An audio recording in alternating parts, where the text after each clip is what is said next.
حملے کے لیے کھڑے رہو. آج میں یہی کہنا چاہتا ہوں میرے عزیزو، چھوٹے مسائل کو درکنار ایک جگہ رکھو. امت مصطفیٰ آج جس قسم پرسی کی حالت میں ہے، جب نبی پاک صلی اللہ تعالی علیہ وسلم کی عزت پر حملے ہیں تو پھر تمہاری عزت کہاں خاک میں رہنے والی ہے؟ ہماری اپنی عزت کی بچانے کی کیا فکر کرنی ہے آپ کو؟ پوری دنیا کا حال یہ ہے. پہلے تو ایک مسلمان کی بات میں آپ کو بتاؤں، فرانس جیسا پاورفل ملک، بہت ہی مضبوط کنٹری، 100 سال پہلے کی بات بتا رہا ہوں، نبی پاک صلی اللہ تعالی علیہ وسلم کی شان میں وہ کوئی گھناؤنی یا گستاخانہ انداز کی فلم ریلیز کرنا چاہتے تھے، یا پھر کسی طرح سے مذاق مسخرے والے کام کے ذریعے سے میرے آقا صلی اللہ علیہ وسلم کو نشانہ بنانا چاہتے تھے، اور اس بات کو وہ اپنی آزادی رائے اور اپنی خیال کی آزادی کو بتاتے ہیں. اس زمانے میں سلطان عبد الحمید تھے، اور ترکی کے وہ آخری خلیفہ سلطان عبد الحمید، صرف انہوں نے ایک اسٹیٹمنٹ دیا تھا فرانس کو کہ باز آ جاؤ یہ تمام چیزیں کرنے سے، ورنہ پوری دنیا لا کر میں تمہارے سر پہ پھوڑ دوں گا. صرف اتنا جملہ تھا میرے عزیزو. آج تک وہ نہ فلم ریلیز ہوئی اور نہ ہی فرانس اس چیز پر آیا. لیکن اب تو حالات بدل گئے، اب تو حالات ایسے بدلے کہ ہزاروں نہیں، لاکھوں نہیں، کروڑوں کی تعداد میں ہم موجود ہیں. اور پھر اسلامی ممالک کے نام پر پوری دنیا میں کتنے ملک ہیں؟ 57 ممالک اسلامی کہلاتے ہیں. لیکن کس کو فکر ہے میرے مصطفیٰ کریم صلی اللہ تعالی علیہ وسلم کی عزت پر جب حملے ہوتے ہیں؟ اور یہ تمام حالات جب اپنا درد کا میں اظہار کرتا ہوں تو پھر لوگوں کو یہ لگتا ہے کہ یہ بھڑکاتے ہیں، اکساتے ہیں. میرے عزیزو، میں چاہتا ہوں کہ قوم اصل مسائل کو سمجھے. جو اصل مسائل ہیں ان کو سمجھو، فرض کو دیکھو، نفل کی طرف نہیں. پہلے تم پر جو فرض ہے اس کے لیے کھڑے ہو جاؤ. آج قوم کی بکھراؤ کو بھی دیکھتا ہوں تو ایک حدیث پاک میں آپ کے سامنے رکھتا ہوں. اللہ کے نبی صلی اللہ علیہ وسلم سے پوچھا گیا دین کیا ہے؟ میرے آقا صلی اللہ علیہ وسلم فرماتے ہیں الدین النصیحہ، دین خیر خواہی کرنے کا نام ہے، ہر ایک کے ساتھ اچھا برتاؤ. پھر پوچھا قلنا لمن یا رسول اللہ صلی اللہ علیہ وسلم، اے اللہ کے رسول کس کے لیے خیر خواہی کرنے کا نام دین ہے؟ اللہ کے رسول صلی اللہ علیہ وسلم فرماتے ہیں للہ ولکتابہ ولرسولہ وللائمۃ المسلمین وعامتہم، اللہ کے لیے، اس کی کتاب کے لیے، اس کے رسولوں کے لیے، اور مسلمانوں کے جو امام ہیں یا ان کے حاکم ہیں، ان کے لیڈر ہیں، ان کے لیے، اور تمام مسلمانوں کے لیے اچھائی کا ارادہ کرنا، بھلائی کا ارادہ کرنا، اسی کا نام دین ہے. دین کو اللہ کے نبی صلی اللہ تعالی علیہ وسلم نے ان تمام چیزوں کے ساتھ لگا کر کے آپ کو بیان فرمایا. اور آج میں اس میں سے ایک ٹکڑا ہی اگر بیان کروں کہ الدین النصیحہ لائمۃ المسلمین وعامتہم، مسلمانوں کے امام، مسلمانوں کے جو لیڈر ہیں ان کے لیے اور عام مسلمانوں کے لیے خیر خواہی کرنے کا نام دین ہے. اور آج میرے عزیزو اس بات کی بہت زیادہ ضرورت ہے. اجتماعی طور پر سب دیکھیں کہ ہمارا مفاد کس میں ہے، امت کا کام کس میں ہو سکتا ہے. اور ایک حدیث میرے آقا صلی اللہ علیہ وسلم فرماتے ہیں من اصبح ولم یہتم، حضور اکرم صلی اللہ علیہ وسلم فرماتے ہیں من لم یہتم بامرنا فلیس منا، جو اس حال میں صبح کیا کہ میری امت کا خیال نہیں کیا، حضور فرماتے وہ ہم میں سے نہیں ہے، وہ ہم میں سے نہیں ہے. کتنی صبح ایسی ہوتی ہیں جو تم صبح اٹھ کر کے سوچتے ہو کہ امت کا کیا ہونا ہے. یا آقا کریم صلی اللہ علیہ وسلم فرماتے ہیں جس نے میری امت کا خیال نہیں کیا وہ مجھ میں سے نہیں ہے، وہ ہم میں سے نہیں ہے. عزیزان گرامی وقار، ہر ایک کو ایک درد ستاتا ہے کہ کل کیا کھاؤں گا، کل کیا پہنوں گا، میرا گھر کیسے بنے گا، میری جاب کیسے لگے گی. لیکن ان غربائے امت کے لیے کون سوچتا ہے جو کاٹے جا رہے ہیں، مارے جا رہے ہیں، جن کے گھر اجاڑے جا رہے ہیں، ان کے بارے میں کبھی دل کے اندر نرمی آتی ہے؟ اگر تمام مسلمانوں کے دلوں کے اندر یہ نرمی اور یہ رحم ہوتا تو میرے عزیزو حالات ایسے نہیں ہوتے تھے، حالات ایسے نہیں ہوتے. صحابہ کرام میں سے ایک مثال میں آپ کو بتا دوں کہ ہمارا دین آج جس کو ہم لے کر کے چل رہے کتنا بکھر گیا. سچ کہا تھا حالی نے کہ اے خاص اے خاصان رسول وقت دعا ہے، امت پہ تیرے وقت عجب آ کے پڑا ہے، جو دین نکلا تھا بڑی شان سے اپنے وطن سے، آج وہ پردیس میں غریب الغربا ہے۔ آج دین اسلام کو ہم نے اجنبی بنا کر رکھا ہے، ہمارے گھروں میں ہی نہیں ہے، ہماری ذات پر نہیں ہے، ہم تو پھر دوسرے کو کیا تانا دیں گے؟ آپ اسلام زندہ باد کا نعرہ لگاتے ہیں اور اب اسلام کی حقانیت کو بلند و بالا انداز میں بیان کرتے ہیں، سڑکوں پر آ جاتے ہیں۔ تمہیں سڑکوں پر آ کر احتجاج کرنے کی کیا ضرورت ہے؟ تم اگر اسلام کو اتنا ہی پسند کرتے ہو تو اپنی بیویوں پر کیوں نہیں اسلام پسند کرتے؟ اپنی بچیوں پر، اپنے گھر والوں پر اسلام کو کیوں نہیں پسند کرتے؟ انہیں بے پردہ باہر جب گھمایا جاتا ہے تب اسلام زندہ باد کا نعرہ کیوں نہیں؟ یہ شادی ہال میں کبھی جا کر دیکھیں، یہ پارٹیوں میں جا کر دیکھیں، اندازہ بھی نہیں ہوتا کہ یہاں مسلمانوں کا جم غفیر ہے۔ میرے عزیزو، ایک حدیث عرض کرتا ہوں، حضرت ابو درداء رضی اللہ تعالیٰ عنہ سے منسوب ہے۔ حضرت عمر فاروق رضی اللہ تعالیٰ عنہ کا زمانہ خلافت ہے اور عادل کے وہ بادشاہ ہیں، بیٹھے ہوئے تھے، ایک شخص کو پکڑ کر لایا گیا عدالت میں، کہا گیا کہ اس نے قرض لیا ہے اور یہ دیتا نہیں ہے۔ تو جو قرض خواہ تھے وہ بھی صحابی تھے، انہوں نے کہا کہ یہ اجنبی آدمی مدینے کا تو ہے نہیں، لیکن میں نے اس کو پیسے دیے تھے، یہ واپس نہیں لوٹاتا اور آئیں کائیں کرتا رہتا ہے، بہانے بناتا ہے۔ حضرت عمر فاروق رضی اللہ تعالیٰ عنہ نے اس اجنبی شخص سے کہا، اب تم کیا کہنا چاہتے ہو؟ تمہیں قید میں ڈال دیا جائے گا، تم اس کے پیسے ادا کرنا چاہتے ہو یا نہیں؟ اس نے کہا مجھے 2 دن کی مہلت چاہیے، میں جاؤں گا اور لا کر کے واپس اس کی رقم ادا کر دوں گا جو مجھ سے تقاضا کر رہے۔ حضرت عمر نے کہا کہ تو جائے گا یہاں سے چھوڑ کر اور واپس آئے گا نہیں آئے گا، اس کا کیا بھروسہ؟ کوئی ہے تیری جو ضمانت لے گا؟ یہاں پر کورٹ بھی جب ہمیں بیل لیتی ہے تو ایک ضامن کھڑا کرتی ہے کہ اس کی ضمانت کون لیتا ہے، تو یہ تو پرانا دستور ہے۔ آپ نے پوچھا کوئی ہے تیری ضمانت لے گا؟ اگر تو نہیں آئے گا تو ہم اس کو پکڑیں گے۔ اس نے مجمع میں دیکھا کوئی اس کی پہچان والا تو ہے نہیں، تھا تو یہ مسلمان لیکن اس کے گہرے تعلقات کسی سے ہے نہیں۔ نظر ڈالا، اس نے کہا میں کسی کو پہچانتا نہیں اس میں سے، اور کون میری ضمانت لے گا؟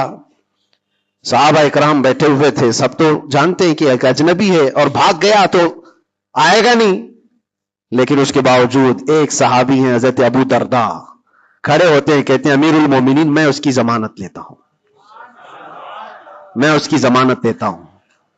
کہا تم جانتے ہو اس کو؟ کہا جانتا تو نہیں، اتنا ہے کہ یہ مسلمان ہے، اتنا ہے کہ میرے آقا صلی اللہ تعالی علیہ وسلم کا غلام ہے۔ کہا کہ اگر یہ واپس 2 دن کے اندر نہیں آیا تو ابو درداء نے کہا امیر المومنین آپ مجھے گرفتار کر سکتے ہیں، میں اس کی جگہ پر قید میں چلا جاؤں گا۔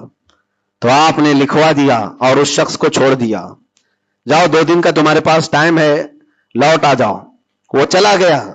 لوگوں میں تو یہی مشہور تھا، ایک بار جو چھوٹ گیا وہ عدالت سے واپس کہاں آتا ہے؟ کب وہ کسی کے شکنجے میں آئے گا؟ 2 دن کا وقت گزر گیا اور شام ہو گئی، وہ آیا نہیں۔ مغرب کا وقت تھا، اس سے پہلے امیر المومنین نے کہلا بھیجا کہ ابو درداء سے کہو کہ اپنی گرفتاری دے دے، جس کی وہ ضمانت لیا تھا وہ آیا نہیں ہے۔ عدالت پھر سے لگی، قرض خواہ جنہوں نے قرض دیا تھا وہ بھی تھے، اور حضرت ابو درداء کو لایا گیا، کہا کہ میں تیار ہوں۔ وہ نہیں آیا، لیکن ابھی عدالت ختم ہونے سے پہلے دیکھا کہ وہ شخص واپس لوٹ آیا، مال بھی لے کر کے آیا، اور کہا کہ امیر المومنین مجھے تاخیر ہو گئی، میں معافی چاہتا ہوں، راستہ ایسا تھا ویسا تھا، لیکن میں لوٹ آیا اور جس کی امانت ہے وہ واپس کرتا ہوں۔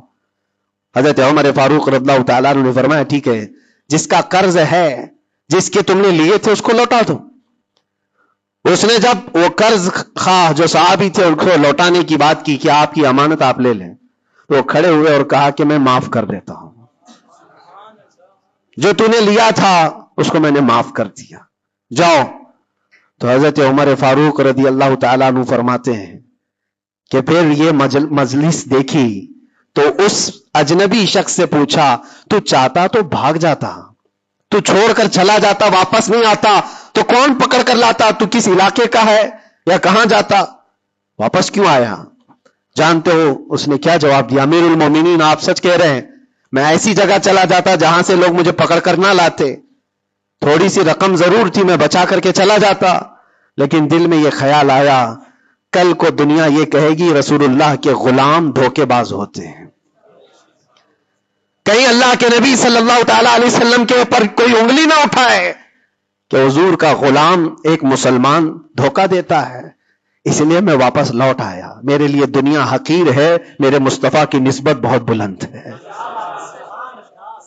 امیر المومنین نے ابو درداء سے پوچھا کہ اے ابو درداء, تم ایک اجنبی شخص کی ضمانت لینے کو تیار ہو گئے, تمہارے اندر کیا جذبہ آ گیا ایسا؟ ابو درداء نے کہا امیر المومنین میں نے دیکھا یہاں پر حالات ایسے کہ اس کو پہچاننے والا کوئی نہیں, اور اگر ہم میں سے کوئی بھی نہیں اٹھتا تو یہ شخص اور اس کے بعد آنے والی قوم یہ کہتی حضور پاک صلی اللہ علیہ وسلم کے غلاموں میں مدد کرنے کا جذبہ ختم ہو گیا ہے. نبی پاک صلی اللہ تعالی علیہ وسلم کے غلاموں میں مدد کرنے کا جذبہ چلا گیا. کوئی اگر یہ تانا مارتا, اس لیے میں کھڑا ہو گیا. زیادہ سے زیادہ کیا ہوتا کہ میں قید میں چلا جاتا, لیکن میرے نبی کی ذات پر کوئی انگلی تو نہیں اٹھا سکتا. حضرت امیر المومنین نے اس صحابی سے پوچھا تم نے قرضہ معاف کیوں کر دیا؟ اور عدالت میں مقدمہ کیا تھا, معاف کرنا تھا تو پہلے کر دیتے. آپ نے کہا کہ میں اس کو پہلے پہچانتا نہیں تھا, لیکن یہ جب 2 دن کا موقع لے کر گیا بھی اور واپس لوٹ آیا بھی, تو امیر المومنین میرا تو یہ حق بنتا ہے کہ میں اس مسلمان کا قرض معاف کر دوں. اس لیے کہ میرے دل میں بھی یہ خیال آیا کہ اگر میں معاف نہ کرتا تو کل کو دنیا یہ کہتی کہ رسول اللہ کے غلاموں میں معاف کرنے کا جذبہ بھی چلا گیا. یہ ہے پورا دین, یہ ہے پورا دین. ایک دوسرے کو معاف کرنے کا جذبہ, ایک دوسرے کی مدد کرنے کا جذبہ, اور وعدے کو مکمل کرنے کا جذبہ, یہ کل ملا کر کے دین بنتا ہے. عزیزان گرامی وقار, آج جن حالات سے ہم گزر رہے ہیں, ہمارے درمیان نفرتوں کی دیواریں کھڑی ہیں. ایک دوسرے کو سلام کرنے سے بھی کتراتے ہیں, جبکہ مسجد کی صفوں میں شانے سے شانہ لگا کر کھڑے ہوتے ہیں. پھر وہ کون سا جذبہ ہے جو مر گیا ہے یا ختم ہونے کو آ گیا ہے؟ زندہ کرو. ہم اس نبی پاک صلی اللہ تعالی علیہ وسلم کی امت میں ہیں, اس نبی پاک صلی اللہ تعالی علیہ وسلم کی امت ہے جہاں ہماری جان جا رہی ہو لیکن میرے پڑوس میں کوئی پیاسا ہو تو ہم پانی نہ پی کر اسے پانی پلا دیتے ہیں. ہماری یہ تاریخ رہی ہے کہ نہیں رہی ہے؟ صحابہ کرام کی یہ تاریخ ہے. مدینہ طیبہ کو جا کر دیکھ لینا, نبی پاک صلی اللہ تعالی علیہ وسلم کے اس پاک زندگی میں ایسا بھی تھا کہ ایک صحابی کے گھر گوشت کا تحفہ آیا, بھنا ہوا گوشت تھا, کسی نے دیا, انہوں نے یہ سوچ کر کے بغل میں دے دیا مجھ سے زیادہ بھوکے میرے پڑوسی ہیں. پڑوسی نے یہ سوچا مجھ سے زیادہ میرا پڑوسی بھوکا ہے. وہ گوشت کی بھنی ہوئی سری بکری کی مدینے میں ایک رات میں سب گھروں میں گھومتی گھومتی اسی پہلے صحابی کے گھر آ گئی. ہر ایک کو یہ خیال تھا مجھ سے زیادہ حق اس کا ہے, ہر ایک کو یہ خیال تھا مجھ سے زیادہ اس کا حق ہے. عزیزان گرامی وقار, آج جو حالات ہیں وہ بہت بدلے ہوئے لگتے ہیں, بہت بدلے ہوئے لگتے ہیں کہ ہر ایک کو یہ لگتا ہے سب سے زیادہ حقدار میں ہوں, مجھ پر ہی رحم ہونا چاہیے, میری مدد ہونی چاہیے, دوسرے کی ہو یا نہ ہو. یہ تمام باتیں صرف اس لیے کہہ رہا ہوں کہ ائمۃ المسلمین اور عامتہم جو حدیث پاک میں آیا ہے, مسلمانوں کے امام, مسلمانوں کے لیڈر, ان کے بارے میں خیر خواہی کرنا یہ بھی دین ہے. اور آج تو جن حالات کو دیکھ رہے ہیں ہم, الیکشن کا ماحول ہے, ہر ایک کی نظر لوگوں کے صرف ووٹ پر لگی ہوئی ہے, اور پھر اس کے بعد پتہ نہیں 5 سال تک تو ڈھونڈتے رہو, پتہ بھی نہیں ملتا. لیکن ان حالات میں مسلمانوں کو یہ چاہیے کہ وہ اپنے حق رائے دہی کا پورا استعمال کریں. تمہارے کچھ حقوق ہوتے ہیں, تمہارے بھی کچھ مطالبے ہونے چاہیے. ہر قوم آج ووٹ دینے سے پہلے اپنے مطالبے رکھتی ہے کہ ہمارے محلہ بڑا خستہ حال ہے, اس کے گٹر بنا دو, اس کے فلاں کر دو, بجلی پانی صحیح کر دو. یہ ضروریات زندگی کے مطالبے تو رکھتی ہی ہے. مسلمانوں کے مطالبے کہاں چلے گئے؟ ہمارے حقوق کے بارے میں کبھی بات کیوں نہیں رکھی جاتی؟ اسی لیے میرے عزیزو, میرا مشن تو صرف اتنا ہے, ہمارا لیڈر وہی ہے جو ناموس رسالت کے لیے کھڑا رہتا ہے. ہم اس کو لیڈر بھی مانتے ہیں جو میرے پاقا صلی اللہ تعالی علیہ وسلم کی عزت کے لیے کھڑا رہے. اس لیے کہ میرے عزیزو, ہمارا پورا ایمان یہی ہے, ہمارا پورا ایمان یہی ہے. اور آپ کو پتا ہے محمد کی محبت دین حق کی شرط اول ہے, اسی میں ہو اگر خامی تو سب کچھ نامکمل ہے. اور اگر تم نبی پاک صلی اللہ تعالی علیہ وسلم کی محبت اور ان کی عظمت کے لیے کھڑے ہو گئے تو دنیا یوں ہی سنور جائے گی. آپ کو پتا ہے ڈاکٹر اقبال نے کیا ایک بہت پیارا حل دیا تھا ہمیں, بہت پیارا حل ہے. مسائل تو بہت ہیں, ہم بھی چاہتے ہیں ہمارے لیڈروں کے پاس رکھیں. ہماری ایجوکیشن کے مسائل ہیں, ہمارے گھر بار کے, ڈرینیج کے, روڈ کے, لائٹ کے, پانی کے, بہت سارے مسائل ہیں. اس کے علاوہ غربت کے مسائل, جاب لیس نوجوانوں کے مسائل, بہت ساری چیزیں ہیں. کیا کیا مسئلے رکھے. اور پھر قوم کے اندر جو خرابیاں آئی ہیں وہ تو ایک پہاڑ کے برابر ہیں. ہر دوسرا تیسرا نشے کا عادی ہے, ہر دوسرا تیسرا اخلاق سے گرا ہوا ہے. یہ تمام معاملات, عورتوں میں بے حیائی, نوجوانوں میں نشہ کی عادت, یہ تمام چیزیں دیکھ دیکھ کر ہم سوچتے ہیں کن کن مسئلوں پر بات کریں اور کس کس چیز کا علاج کرنے کے لیے نکلیں. تو ڈاکٹر اقبال نے ایک بات بتائی تھی. وہ دنیا گھوم کر کے آئے ہوئے انسان تھے.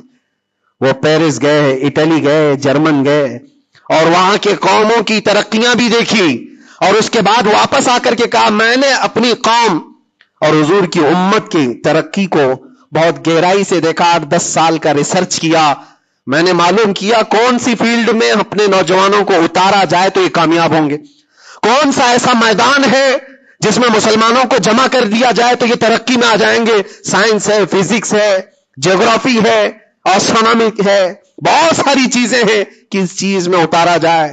تو ڈاکٹر اقبال کہتے ہیں میں نے بہت غور و فکر کیا, آخرکار اس نتیجے پر پہنچا کہ اس امت کی کامیابی کا صرف ایک ہی نقطہ ہے, ایک ہی راز ہے کہ محمد سے وفا تو نے, تو ہم تیرے ہیں. یہ جہاں چیز ہے کیا, لوح و قلم تیرے ہیں, لوح و قلم تیرے ہیں.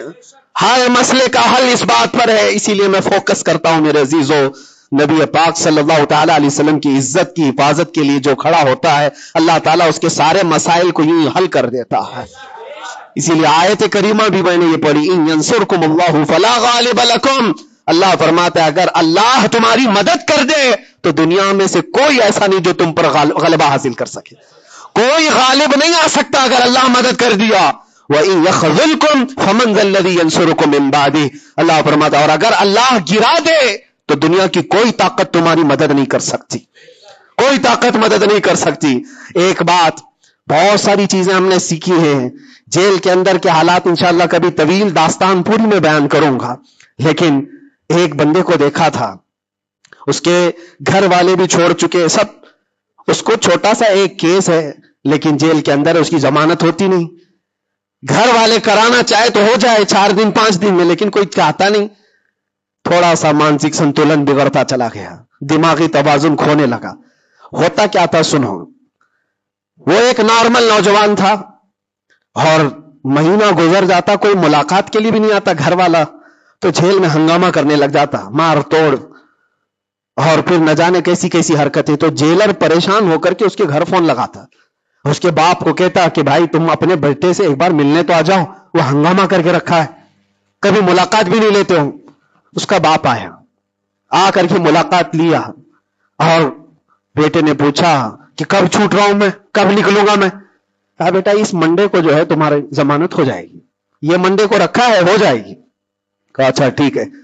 اتنا خوشی خوشی سب قیدیوں سے ملنے کے لیے آتا بیرک میں, یہ منڈے تو میرا ہو گیا, میں جا رہا ہوں. میرے باپ نے کہا ہے منڈے آتا, ٹیوزڈے آتا, وینسڈے آتا, سب چلا جاتا, ختم. پھر 10-15 دن گزر جاتے, باپ بھی نہیں آتا, بھائی بھی نہیں آتا, اور پھر مہینہ گزرنے کو آتا, پھر اس کا دماغی توازن بگڑنے لگتا, پھر ہنگامہ کرتا, پھر جیلر فون کر کے بلاتا باپ سے کہ ملنے کیوں نہیں آتے. باپ آتا, بیٹا کوئی بات نہیں, کچھ مسائل میں گھرے ہوئے ہیں, ہو سکتا ہے جان بوجھ کر کے اس کے گھر والے کر رہے ہوں, کچھ لوگوں کو زبردستی جیل میں رکھا جاتا ہے, گھر والے ہی رکھتے ہیں. باہر سے اچھا ہے یہاں کھاتے پیتے آرام سے رہو, دوسروں کی زندگی اجیرن کرنے سے بہتر ہے کہ یہاں رہو. دوسری بار آیا, کہا ابا کب چھوٹ رہا ہوں میں. کہا بس اس منڈے کو رکھا ہے, وکیل جو ہے ملا نہیں تھا, اس منڈے کو تمہاری ضمانت ہو جائے گی. پکی بات لے کر کے آتا پھر, اور یہاں پر بالکل عیش موج مستی میں کہ اس منڈے تو جا رہا ہوں میں.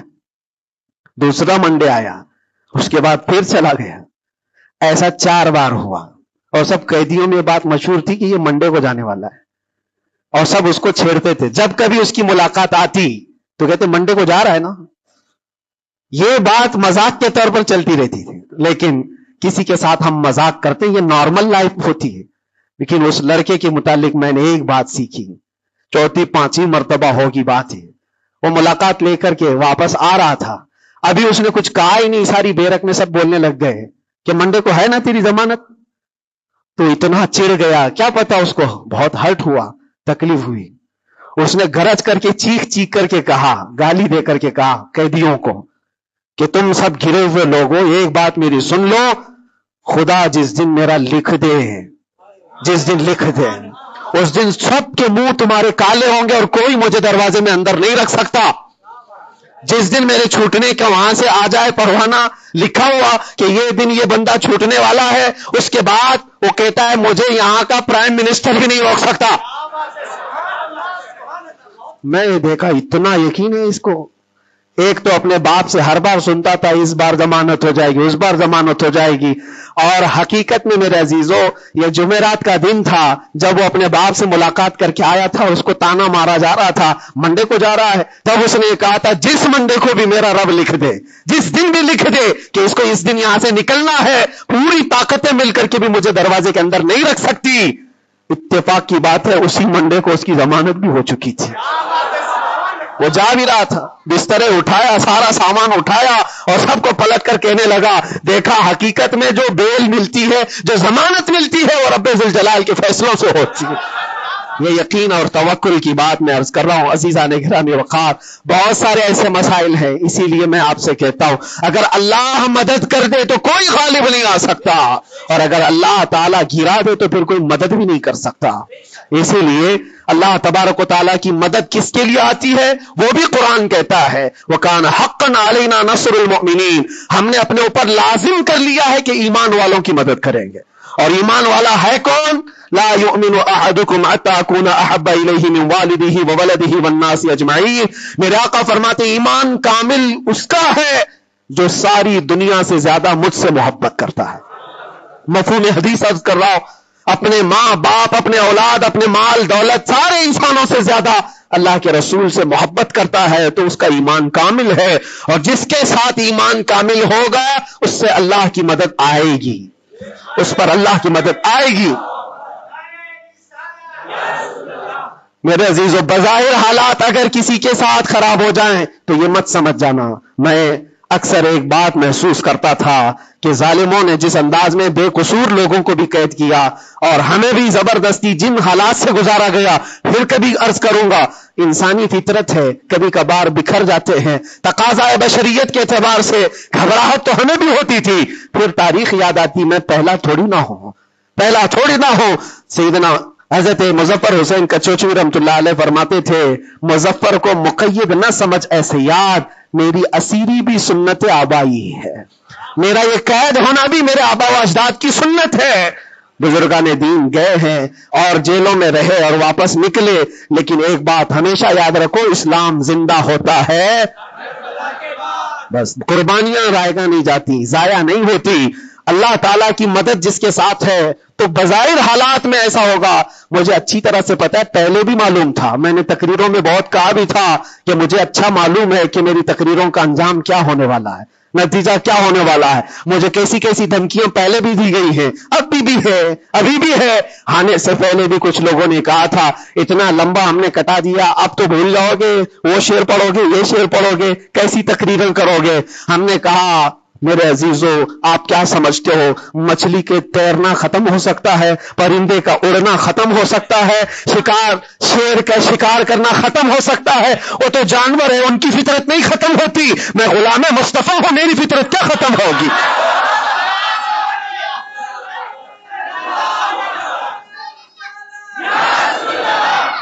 میں غلام مصطفیٰ ہوں، حق بات بولنا میری فطرت ہے، اور ہم اپنی فطرت سے بغاوت نہیں کرتے، اور یہ 8 مہینے نہیں 8 سال بھی رہے اس کے بعد نکالیں، ہم وہی بات کہیں گے جو میرے مصطفیٰ کی عزت کی بات ہوگی۔ عزیزان گرامی وقار، حالات بظاہر کچھ دنوں کے لیے ہوتے ہیں، امام احمد بن حنبل پر تو 1500 کے قریب نہیں 300 کے قریب کوڑے لگائے گئے تھے۔ 300 کوڑے کس کو کہتے ہیں؟ انسان مر جاتا ہے، وہ امام احمد بن حنبل 5 لاکھ حدیثوں کے حافظ، لیکن جمے رہے، ڈٹے رہے، نہ کبھی ان کا عزم ختم ہوا، نہ حوصلہ ختم ہوا۔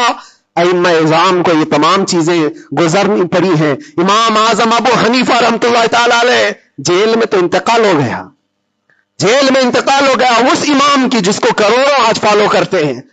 عزیزان گرامی وقار، ایک بات یہ سمجھ کر کے چلو، مصیبتیں آئیں گی لیکن اللہ کی مدد بھی آئے گی.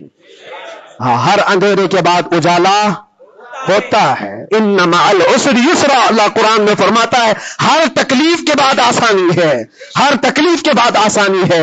اور میں تو ذہن میں یہ پریپیئر کر کے رکھا تھا، ذہن میں دماغ میں یہ بات بٹھا کر رکھا تھا، آزاد ہونا نہ ہونا یہ اللہ کی مرضی پر ہے، لیکن اگر مر کر کے میری لاش بھی باہر آتی تب بھی مجھے اس بات کا اطمینان تھا جو بات ہمیں کہنی تھی وہ ہم کہہ چکے. انشاءاللہ رب تبارک و تعالی ہماری ان باتوں کو بچوں تک یہ محفوظ بھی کرائے گا. اور مجھے تو باہر کی خبریں زیادہ نہیں ملتی تھی کہ یہاں لوگوں کے دلوں میں کیا جذبات ہیں، بچوں کے دلوں میں کیا جذبات ہیں، لیکن قیدی جب جاتے تھے چھٹی پر 4 دن 5 دن اور واپس آتے تو یہی کہتے ڈسکس تو ہمارا کچھ نہیں ہوتا، آپ کے بارے میں ہمارا خاندان پوچھتا رہتا ہے. جیل میں آپ ہیں، فون کرو تو لوگ ہمارے متعلق پوچھتے رہتے. پھر دل میں یہ احساس ہوتا تھا. اور جیل میں بھی دیکھتا ایک ایسا بھی لڑکا تھا چین سنیپر، چین کھینچتا اور چوری کرتا واپس آتا، لیکن ایسا ڈھیٹ آدمی تھا، ایسا ڈھیٹ، میدان میں کھڑے ہو جائے، سارے قیدیوں کے سامنے کھڑے ہو جائے اور پھر ہر دن ایک بات اتنی بول کر کے جاتا، صرف اتنی بول کر کے جانا اس کی عادت سی ہو گئی تھی. ہم دیکھتے رہے باہر بھی یہی منظر ہے، اندر بھی یہی منظر ہے. تم کسی کی زبان کو بند کرنا چاہو، ختم کرنا چاہو تو ایسا نہیں ہوتا. اللہ تبارک و تعالیٰ جس چیز کو چاہے ہر جگہ پھیلا دیتا ہے. پھر یہ احساس ہوا میرے عزیزوں، تبلیغ اسلام صرف ہم ذریعہ ہوتے ہیں پہنچانا، میرے رب کی شان ہے، میرے رب کی شان ہے. اور حقیقت میں آپ کو بتاؤں، دلوں کو اپنی طرف مائل کرنا یہ ہم میں سے کسی کے اندر طاقت نہیں ہے. آج ہزاروں لاکھوں جو مجھے سننا چاہتے ہیں، اس میں بظاہر میرا کوئی کمال نہیں. بات ان کی کرو اور ہر دل پہ راج کرو، ان کی بات کرو.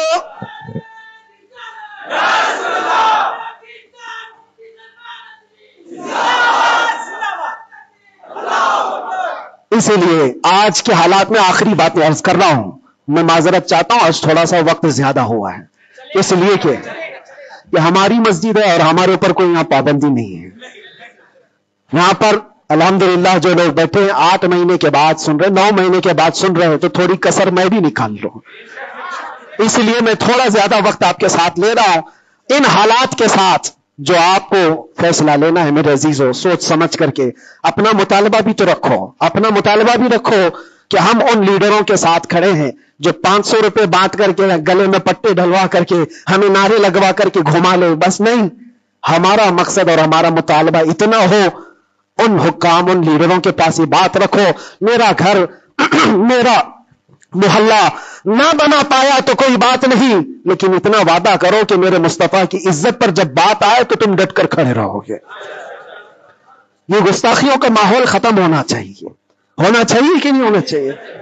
اسی لیے میرے عزیزوں، اور بظاہر ہماری بات یہ ہے کہ ہم سب سے ان لوگوں سے محبت ضرور کرتے ہیں جو قوم و ملت اور ملک کی فلاح و بہبودی اور میرے حضور پاک کی عزت کے لیے کھڑے ہوتے ہیں. ہم ان کے ساتھ ہیں کسی بھی طرح سے. ہمارا تو مقصد، ہمارا مشن صرف اتنا ہے، کسی کی جے وجے کیوں پکارے، کیا غرض ہم کو، ہمیں کافی ہے سید اپنا نعرہ، ہمیں کافی ہے سید اپنا نعرہ یا رسول اللہ. ہم اس مشن کے آدمی ہیں. لیکن پھر بھی جن حضرات نے بھی محبتوں کے ساتھ ہمارے نام کو پھیلایا ہے، ان کے مقاصد اگر صرف پولیٹیکل ہیں تو ہمارا ان کے ساتھ کوئی بھی لین دین نہیں، ہمارا ان کے ساتھ کوئی تعلق نہیں. ہاں، اگر اس لیے ہمارے نام کا استعمال کیا یا ہمیں بلایا یا ہمیں کھڑا کیا کہ اللہ کے نبی صلی اللہ تعالی علیہ وسلم کی ناموس اور ان کی عزت کے لیے ہے، تو ہم ہر دن آپ کے ساتھ ہیں، ہم ہر دن آپ کے ساتھ ہیں. لوگوں کو یہ لگ رہا ہے الیکشن آیا ہے، مفتی صاحب اس لیڈر کے پاس جا رہے ہیں، اس لیڈر کے پاس جا رہے ہیں، یہ سب افواہیں بہت ساری پھیلی ہیں. میرے عزیزوں، تھوڑا انتظار کرو. اور میں ان سیاسی نیتاؤں سے بھی کہوں گا، آپ الیکشن میں کنٹریبیوٹ کر رہے ہیں، حصہ لے رہے ہیں، سیاست میں آپ موجود ہیں، آگے بڑھو، ہم آپ کو روک نہیں رہے ہیں. لیکن اگر واقعی مقصد یہ ہے کہ قوم اور ملت اور ملک اور میرے دین کی عزت اور حضور پاک کی عزت کے لیے آگے چل کر کے آواز اٹھائیں گے تو میرا آج آپ کے ساتھ کھڑا ہونا کوئی ضروری نہیں. الیکشن گزر جانے تو پھر ہر دن آپ کے ساتھ کھڑے, الیکشن ہو جانے کے بعد بھی ہم کھڑے ہیں آپ کے ساتھ, لیکن الیکشن سے پہلے ہی اگر آپ کو ہمیں چاہیے تو لوگوں میں یہ خلفشار مچا ہوا ہے, ایک خلفشار مچا ہوا ہے کہ مفتی صاحب ناموس رسالت کے اس عظیم مشن کو سیاسی لوگوں کے درمیان پھیلا رہے ہیں. میرے عزیزو, میرا کہیں یہ مقصد نہیں ہے, کہیں یہ مقصد نہیں ہے. اللہ نے جو کرسی دی ہے نا وہ بہت بڑی کرسی ہے. ہم نے جو اللہ تعالیٰ کا انعام ہمارے پاس ہے وہ الیکشن سے حاصل کیا ہوا نہیں ہے, رب کے سلیکشن سے ملا ہوا ہے. ہمارے پاس اللہ تبارک و تعالیٰ کا دیا ہوا انعام کافی ہے, لیکن ان سیاسی حضرات کے ساتھ ہمارا تعلق اسی لیے ہے کہ آپ آواز بلندی کے ساتھ اٹھا سکتے ہو اور سسٹم میں آپ بیٹھ کر کے اپنی قوم ملک سب کی فلاح و بہبودی کی بات کر سکتے ہو. اس لیے ہم کھڑے ہیں, اس لیے نہیں کہ آپ 500,000 روپے دے دیں گے, اس لیے نہیں کہ آپ ہمارا گھر گاڑی بنگلہ خرید کر کے کچھ دے دیں گے. عزیزان گرامی اوقات, میرے آنے کے بعد سے لے کر آج تک ابھی تک مہینہ نہیں گزرا ہوگا, لیکن میں نے حالات اتنے دیکھے کہ ہر کوئی یہ چاہتا ہے راتوں رات مجھے دولہا بنا دے. بہت سارے معاملات ایسے دیکھے. اس لیے میں سب سے یہ گزارش کروں گا, آج کا یہ میرا پیغام ہے کہ ہمارا مشن ناموس رسالت ہے, ہمارا مشن تحفظ ناموس رسالت ہے, اور اس کے لیے ہم ہر طرح سے کھڑے ہیں. لیکن خالص سیاست کے لیے, خالص ووٹنگ کے لیے, خالص الیکشن کے پرچار کے لیے مجھ جیسے کا نام استعمال نہ کریں. یہ میرا مشورہ ہے, یہ میرا پیغام بھی ہے. آپ کے لیے پوری زندگی ہم کھڑے ہیں صرف الیکشن کے لیے. اس عظیم اور اس عظیم مشن کو اور اس مقدس مشن کو بدنام کرنے کی کوشش نہ کریں. ہاں, پولیٹیکل جس انداز میں بھی آپ کو مدعے اٹھانا ہے اٹھائیں, لیکن حضور پاک صلی اللہ تعالیٰ علیہ وسلم کی عزت کا یہ جو مشن ہے, ناموس رسالت کا مشن ہے, اس کو صرف یوز کرنے کے لیے استعمال نہیں ہونا چاہیے, بلکہ جو بھی بندہ مومن کھڑا رہے گا وہ اپنی جان کے ساتھ کھڑا رہے گا, تبھی اس کا ایمان ہے, تبھی وہ اس کا ایمان ہے. اور اگر آپ مجھے یہ کہتے ہیں کہ آپ حضور پاک کے اس ناموس رسالت کا مسئلہ لے کر چلتے ہیں, قسم رب ذوالجلال کی, اس کے پیچھے میرا کوئی دوسرا مقصد نہیں ہے. اس کے پیچھے میرا کوئی دوسرا مقصد نہیں ہے کہ اس کے ذریعے سے میں کما لوں گا, میں کھا لوں گا. میرے عزیزوں, کیا کما لیں گے, کیا کھا لیں گے؟ آپ کو میرے اپنے حالات معلوم نہیں کہ میں کس طرح کے حالات سے گزرا ہوں. اگر لوگوں سے بٹورنا ہی ہوتا تو ممبئی میں میری بہت ساری بلڈنگیں ہوتی. میں تو کرائے کے گھر پہ رہتا ہوں. میرے عزیزوں, میں اس چیز کا قائل نہیں ہوں کہ اس عظیم مشن کو اپنے مفاد اور ذاتی فائدے کے لیے یا دنیا بنانے کے لیے استعمال کیا جائے. میرا اس میں کوئی مقصد پنہا نہیں. مقصد صرف اتنا ہے کہ کل بروز قیامت رسول پاک صلی اللہ تعالی علیہ وسلم کی نظر ہم پر پڑے, تم ہنس کے کہے جانا دیوانہ ہے دیوانہ. بس میرا مقصد یہ ہے, اتنا ہے کہ نبی پاک صلی اللہ تعالی علیہ وسلم کی نظر عنایت ہو, ارشاد فرما دے کہ فرشتوں چھوڑ دو اس کو, یہ میرا دیوانہ ہے. بس اس مقصد کو لے کر ہم چلتے ہیں. اور اللہ کے نبی صلی اللہ تعالی علیہ وسلم وہ عظیم غیرت مند رسول ہیں. میں نے دیکھا میرے عزیزوں, دنیا مجھ سے چھوٹ گئی تھی, ہر طرح کے رابطے بند تھے. میں گھر سے بھی بات نہیں کر سکتا, بچوں سے بھی بات نہیں کر سکتا تھا. مجھے اندھیری کوٹھری میں رکھا گیا تھا جہاں سے آسمان بھی نظر نہ آئے. کئی دن گزرتے رہے, لیکن قسم ہے اللہ رب العزت کی, اس کے ذات کی, اس رسول پاک صلی اللہ علیہ وسلم سے جس سے ہم محبت کرتے تھے, انہوں نے ہمیں تنہا نہیں چھوڑا. میرے مصطفیٰ نے تنہا نہیں چھوڑا. ہم نے جو وہاں دیکھا ہے وہ بیان سے بھی باہر ہے. کسی دن نہ پھسلنے دیا, کسی دن نہ بہکنے دیا, کسی دن نہ ٹوٹنے دیا. جس طرح مضبوطی کے ساتھ کھڑے تھے باہر اسی طرح کھڑے رہے, ورنہ تنہا رہتے وہاں پر آدمی ڈپریشن کے شکار میں پاگل ہو جاتے. پاگلوں کا پورا ایک یاد بنا ہوا ہے. لوگ اپنے ذہنی دن اور توازن کھو چکے ہیں, پیشاب پخانے ان کے کپڑوں میں ہونے لگتے ہیں. پاگلوں کا یاد ہے, لیکن ان کو حکومت چھوڑتی نہیں ہے. جو جیل میں پاگل ہو گئے ان کے لیے بھی ایک یاد ہے. ایسے کتنے لوگ ہیں, ان کو دیکھ کر گھبراہٹ تو ہوتی تھی, لیکن پھر تنہائی میں جب میرے مصطفیٰ کریم صلی اللہ علیہ وسلم کو یاد کرتے ہیں تو پھر وہ اپنے چہرے جمال جہاں آرا سے جو مشرف کرتے، جو انعامات دیتے تھے، وہ میرے لیے کافی ہے۔ اس کے بعد پھر کسی چیز کی حاجت نہیں ہوتی تھی، پھر وہ صحابہ کی بات یاد آتی تھی، وہ صحابہ کی بات یاد آتی۔ ایک خاتون مدینے کی جنگ احد میں جن کے باپ شہید ہو گئے، جن کا بھائی شہید ہوا، جن کا شوہر شہید ہوا، بیٹا بھی شہید ہوا، ایک جنگ میں 4 لوگ شہید ہوئے، وہ عورت کہتی ہے مجھے ایک بار رسول اللہ کو دکھا تو دو، میرے آقا سلامت ہیں یا نہیں؟ وہ کہتے ہیں صحابہ کہ ہاں وہ سلامت ہے۔ وہ خاتون میرے مصطفیٰ کے چہرے کو دیکھتی ہے اور اس کے بعد کہتی ہے کل مصیبت بعدک جلل یا رسول اللہ، اے اللہ کے رسول، آپ کے ہوتے ہوئے ہر مصیبت حل کی ہے، آپ اگر سلامت ہیں تو ہر مصیبت چھوٹی ہے۔ اسی لیے ان کا یہ نعرہ تھا صحابہ کا، ہر ستم ہر ظلم گوارا ہے، ہر ستم ہر ظلم گوارا ہے یا رسول اللہ، بس ایک بار تو کہہ دے کہ تو ہمارا ہے، ایک بار تم کہہ دو کہ تو ہمارا ہے، ہر ستم ہر ظلم ہمیں گوارا ہے۔ اللہ کریم ہم سب کو حضور پاک کی محبت میں جینے مرنے کی توفیق عطا فرمائے۔ اللہ کریم ہمیں آخری سانس تک اس مشن پر قائم و دائم رکھے۔ ظالموں کے ظلم سے، کافروں کے کفر سے، مشرکین کے شرک سے اللہ ہماری حفاظت فرمائے، اور ہم سب کو مولا توکل اور یقین کی دولت عطا فرمائے، اور آج کے حالات کے اعتبار سے مولا تعالی ہمیں صحیح طریقے کے حکام نصیب فرمائے، اور شریر حاکموں سے اللہ ہم سب کی حفاظت فرمائے۔ وآخر دعوانا الحمدللہ رب العالمین۔ السلام علیکم ورحمۃ اللہ وبرکاتہ۔